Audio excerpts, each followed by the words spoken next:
Hey YouTube, what's going on? It's your boy TriniFX here, back with a trading recap. Alright guys, so today's Monday. We didn't have any news, so we went into the day a little cautious, but we were able to find a trade today and we'll get into it. Just going over the morning from Friday's trading, we had this big new week opening gap. So I graded the new week opening gap. We saw price trade higher in Asia, trade down into this gap here and began to trade higher. Market opens and we traded higher into the daily SIBI that formed from last week. So but we could see the hourly candles, they were very small, but nevertheless, price opened, traded higher, and began to trade lower at the beginning of the day. Pre-New York, we also had this 1 hour SIBI that formed and price traded into it. So marking off my higher time frame fair value gaps. Let me just get this in order here, guys. We could see that the day was setting up for a bearish one. Simply how I trade from market open. We had some accumulation before, manipulation, and then I would have expected the distribution. One into this new week opening gap, Asia low, midpoint of the new week opening gap, and then we had this external sell side liquidity. So all those factors pointing for me for a bearish morning at least. So when I got to the market, we saw price trade up into the hourly time frame here, into that SIBI. We dropped our 15-minute chart to see how we could have framed a setup and continue with the narrative. You can see on the 15-minute chart, we had this hourly SIBI as price traded into the 9 o'clock candle and we began to displace. What I wanted to see was price not take out Asia low or trade too quickly to it. If we go on a 5-minute, because we didn't have any SIBIs on a 15-minute chart other than this one here. So what I've liked, price open up, retest this 15-minute or hourly SIBI and then displace lower. So I went to a 5-minute time frame to see how price was looking, and we did have a 5-minute SIBI above price. So 9:30 opened and we actually traded very close to this 5-minute SIBI on these two candles. So when I was watching price, we could see New York open here. Price never actually traded into this 5-minute fair value gap on the NASDAQ, but yes, price did trade into a 5-minute fair value gap and began to displace. So I was monitoring price, dropping into, remember this 5-minute gap that formed, because price didn't tap into there.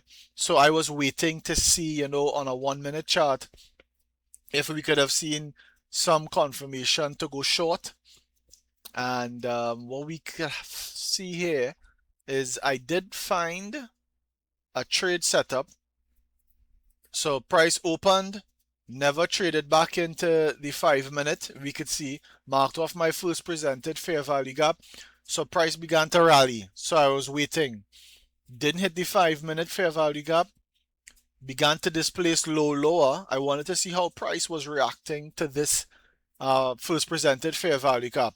As we could see, price did inverse this first presented fair value gap, but we never traded back into it. So that told me that price was a little heavy to the downside. So this second 5-minute fair value gap that formed, that's where I look to frame my entry short. And it is Monday, so I was not anticipating anything spectacular, but in hindsight, we could have seen the market absolutely just went lower. All right, it fell out of bed. So I marked off the 5-minute fair value gap. As price traded up into it, it also traded into this 1-minute fair value gap here. Traded up and began to trade lower. That's where I took my entry. Now, this is where it got a little tricky, because we actually took out Asia low on the Nasdaq. However, we didn't take out Asia low on ES. So I got into this trade with the idea that NAS will continue to trade lower, and ES, because ES did not take out Asia low. So Asia low on ES was my draw on liquidity, as well as trading into the 50% of the gap. See, I graded my gap here. So as I entered the trade, NAS and ES began to trade lower. From time ES took out Asia low, it coincided with this 50% level fill of the gap. So I exited the trade for a 1.16 risk to reward. Yes, in hindsight, we could have caught this entire move, but guys, we don't know, right? We really don't know. So I took my trade off the table there for a Monday. Just wanted to get a good start for the week. So I got my trade. I did enter another short as we saw price come down, clear all the sell side liquidity. If I go back to the 15-minute time frame, we could see price traded into this 15-minute SIBI. Let me just mark that off.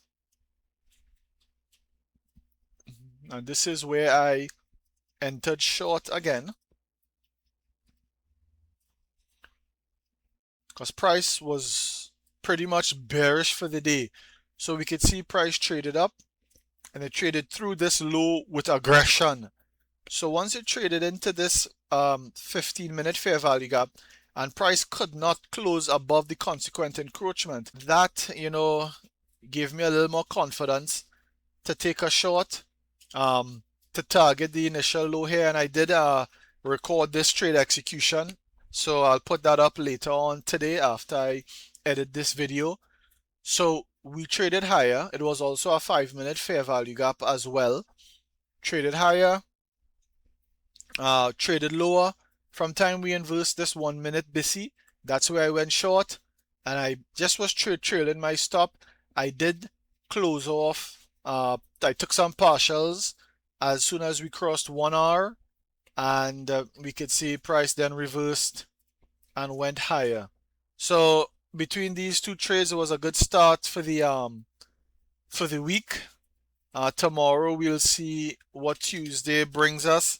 And that's a trading recap for today, guys. Hope you found some value. It was a bearish day today. I wait for my higher time frame fair value gaps, mainly 5 and 15-minute, to get traded into, and then I drop to the 1-minute time frame to see if I can get a confirmation entry, and that's how I execute my trades. So guys, until we talk again, stay safe. Well, before I go, I didn't even show you my execution on my personal account. This was the execution on my personal account from the trade this morning, which would have been this one here, and this one I took on the funded account. So yeah, that's it, guys. I'll talk to you guys again tomorrow. Stay safe. Bye bye.